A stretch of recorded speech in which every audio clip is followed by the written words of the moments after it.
Do you find yourself reacting more than you used to, and you just don't feel like yourself anymore, and you just want to get back to that person again? Then I want to share something with you. Because for a long time, I felt like this too. I wasn't sure why I kept reacting as quickly and as often as I did, to the point where sometimes it was happening before I could stop it. I just slowly degraded away from where I was to who I'd become. What I did instead was turn the magnifying glass back on myself. You know, maybe I could explain what was happening to me because I was the one that was there all the time. What I noticed didn't just make me realize that I wasn't this angry person, that I hadn't become a different human being overnight. It didn't just make me realize that. What it helped me to see was the path back to who I wanted to be, to who I was before. I realized that my reactions would follow a certain pattern pretty much every time. And once I realized this pattern and I had it in my head, it's like, okay, this is what happens to me. I started seeing this in a lot of other people, in a lot of different environments, at home, at work, in the streets, wherever. People I've seen in my experience fundamentally follow either the same pattern as this or a very similar pattern to this. What I call it now is the reactions loop. And it's fundamentally built on 5 steps. Reaction. That's the blow up, that's the visible bit, it's the thing that's on the show to the rest of the world. It's the time you lose your temper and snap and say things you don't mean or act in a way you don't like. We've all been there. We know what the reaction is like. What I found I then did was take myself away from it. Once the reaction or the argument, whatever it was over, I would go away to calm down. But I would take myself off, leave the environment in which the reaction, argument, whatever it was that happened, right? Go to calm down somewhere else out of the way. In that time, what I should have been doing was actually trying to calm down. The problem was I didn't know what to do with that time to help me calm down.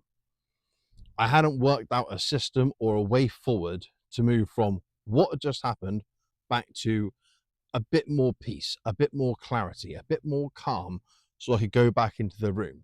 There is more on that in a bit, so stick around because I will talk through a way of doing that as well. But because when I was taking myself off, things weren't improving, all I was doing was playing through what had just happened in my head. And over time, enough of these reactions led me to the same conclusion every single time. It was my fault.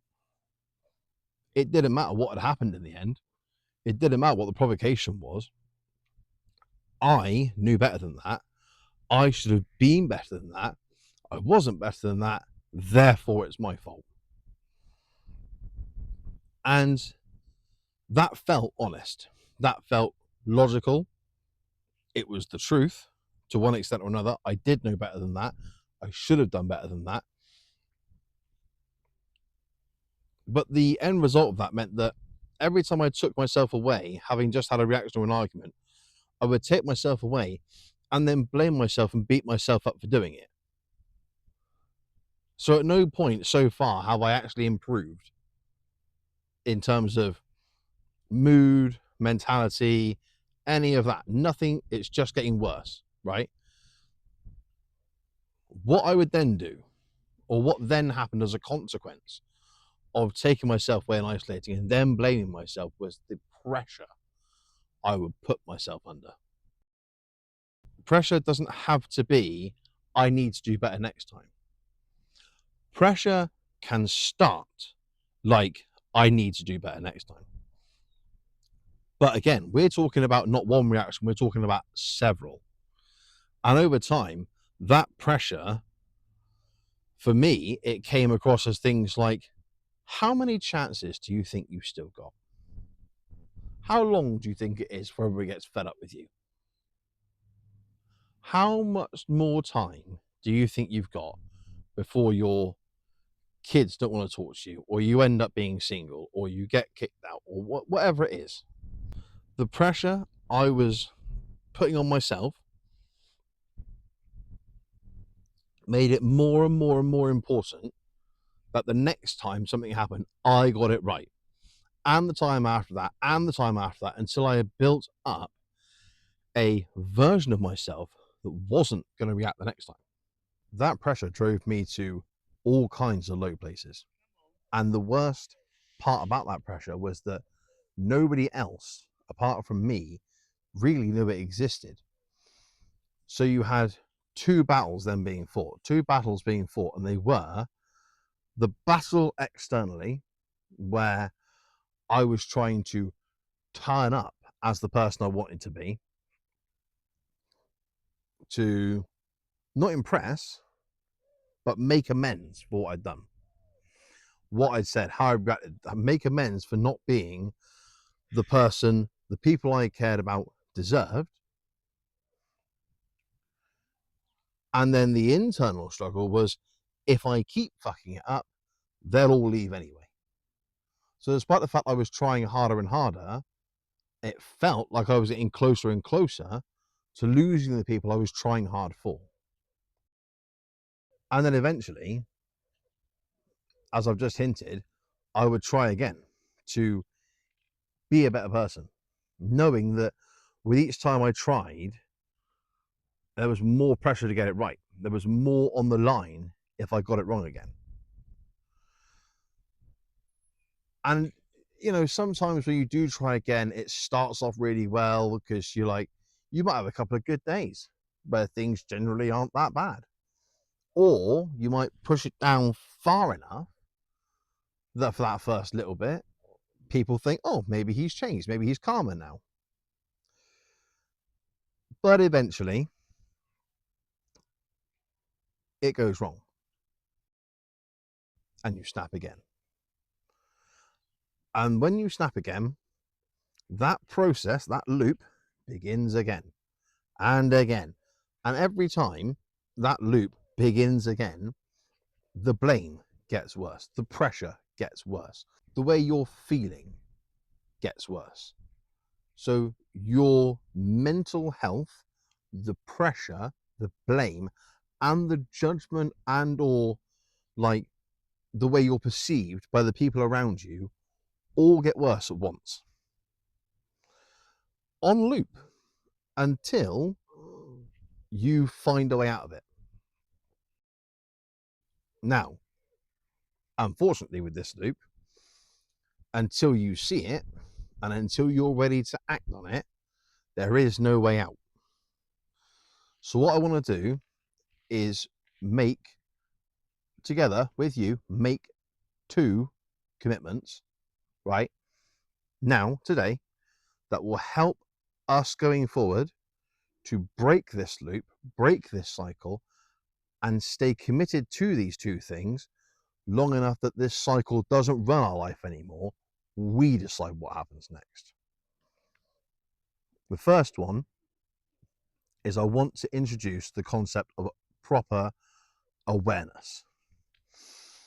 If you see that over the course of a week, the time you're most likely to react is on a Wednesday evening, but the thing that pisses you off most about a Wednesday is that 3 till 4:30 meeting with your manager who you hate, then the awareness gives you from 4:30 to 7 to work on a way to not react at 7 to your partner and your kids and whoever else it might be, because you've got 2.5 hours of time where you could access some of that time, not all of it, some of that time for you to help you feel more like the person who's got it more under control, who might not react as much, who might not react at all. That sounds like a hard task. But here's the second commitment. And this is where I want to take you through something else that I discovered when a lot of the other advice didn't work, or I couldn't keep up with it, or it didn't fit with me and my life. The two ways I do this now, right, depending on environment and what's happening at the time and so on and so forth and who I'm with, I have these two different things that I do, and they are a shared reset and a 1% reset. These are what we're going to do, yeah, together, you and me. These are what we're going to do to make sure that we are giving ourselves the opportunity to return to that calmer state more often. Because enough of these resets, this is what I've found, enough of these resets, either one, over time, give you what I call emotional space. The emotional space is like that time where you think, I can see this ending badly. So what am I going to do about it? Because once you can get to a place where you're in a situation, you're in an environment, it's that 3 to 4:30 meeting with your manager, it's that time where your kids are doing your head in at the weekend and you just want 5 minutes to yourself, whatever it is, whatever the situation is, you see the outcome, the reaction. Like, I know if things don't change, that's what's going to happen. So what can I do differently? Just that time, that thinking space, that breathing room to go, I can see it coming. I don't want to do that. I'm going to try something else instead. That is a huge unlock, because then what it gives you is control. Once you have that control, you get to decide the outcome of the situation you're in. You get to decide whether you're going to let yourself react or whether you're going to choose a different path from having this emotional space. The two resets I spoke about were a shared reset and a 1% reset. And as far as I know, nobody else in this space talks about these things, not in the way that I do. A shared reset is time you take alongside a responsibility that you normally do in a day. Those responsibilities could be things like doing the dishes or making a hot drink or other tasks like that, right? Things that you might do at work or at home where it's small 5-10 minute tasks that you don't really need to think about because you've done it enough times. And all we're going to do in the share reset isn't take the responsibility away so you don't have to do it, because it's part of what you do. What we're going to do is we're going to work around the responsibility. We're going to wrap it differently. We're going to change the environment that this responsibility lives in. What I found with a lot of this is that you don't change. The environment around you changes, and you just appear differently to fit that environment. So we're going to change the environment to one that's controlled by you. So if it's doing the dishes, instead of going out into the kitchen to do the dishes, you can hear the kids in the background or your colleagues or whatever it is, and all you want to think is, I just want it all to stop. I just want it to be quiet and peaceful so I can have 5 minutes where I'm not brain whirring out of control. Take your phone with you, take your headphones if you've got them, put a bit of music on. All that does, by putting some music on or an audio book or a podcast, whatever it might be, is it takes all of that noise in your head, all of that pressure, you're thinking about everything you've got still to do, the things you might have got wrong or not done yet. It takes all of that away because your brain is now listening to the thing you are making it listen to. So it changes the environment because you're not feeling stressed anymore. If you're like me, you're putting on Green Day or Foo Fighters, right? Or Linkin Park, someone like that. And you're fully owning the main stage at a festival whilst pumping out some of your favorite music. Even if it's just lip syncing, you're 100% on that main stage. Just that little release, that moment that becomes yours, even though there's a responsibility in it, brings you closer to you. It gives you the emotional space to feel better than you did because you're not constantly weighed down under this blanket of responsibility and pressure. And so you get that reset. The only difference is to the 1% reset with a shared reset, you're doing it alongside a responsibility that you have. A 1% reset differs a bit because a 1% reset is using time that is just for you where there are no responsibilities at the same time.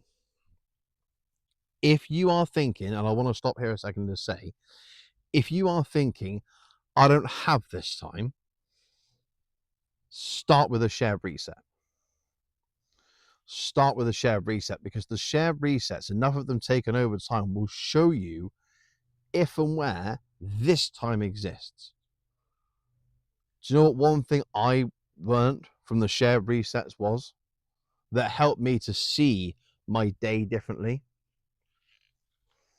There are 1,440 minutes in every day of your life. And a 1% reset asks for maybe 5 of them. The 1% reset is when you're like driving to and from work. Your toddler's just gone down for a nap, and before you do housework, you're like, I'm just going to take 5 minutes. When you're on the way to pick your kids up from school,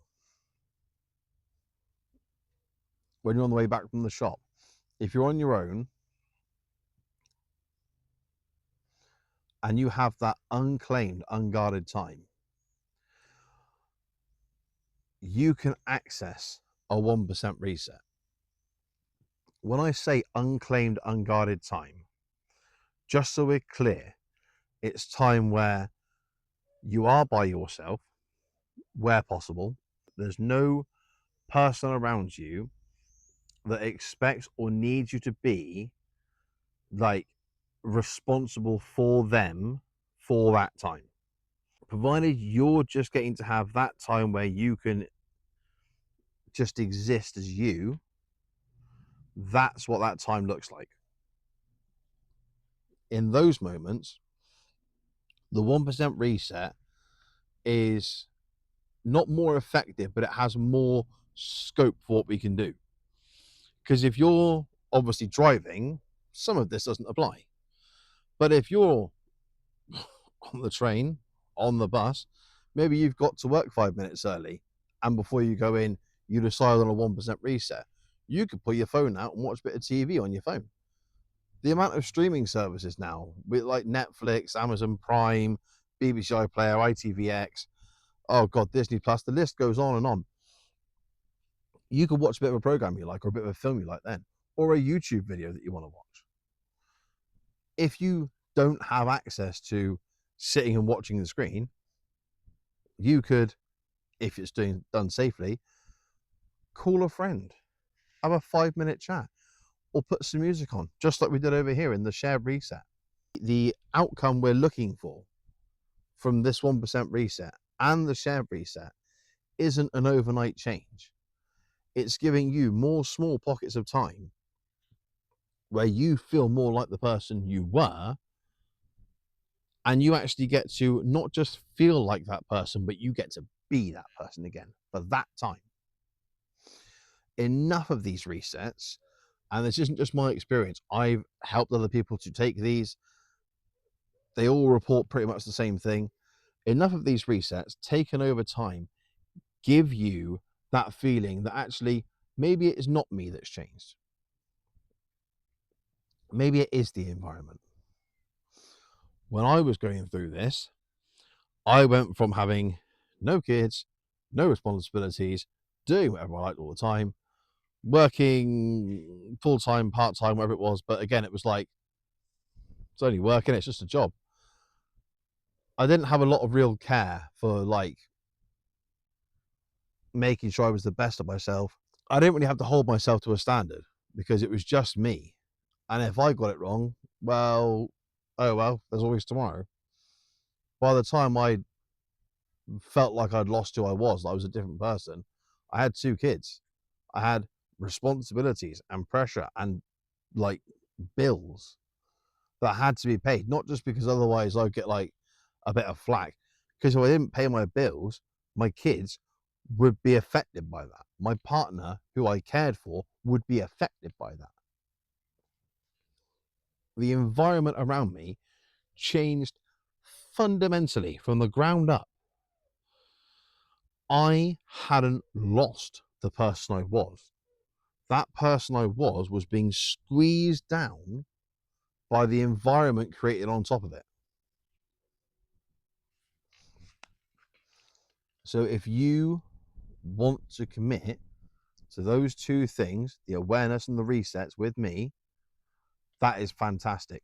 Whatever you go away thinking, having watched this video, I just hope you feel better than you did when you started. As long as you feel better than you did when you started, well, this video has done its job. For now, though, and until the next one, my name has been Daniel Mottram, and I can't wait to catch you on the next video.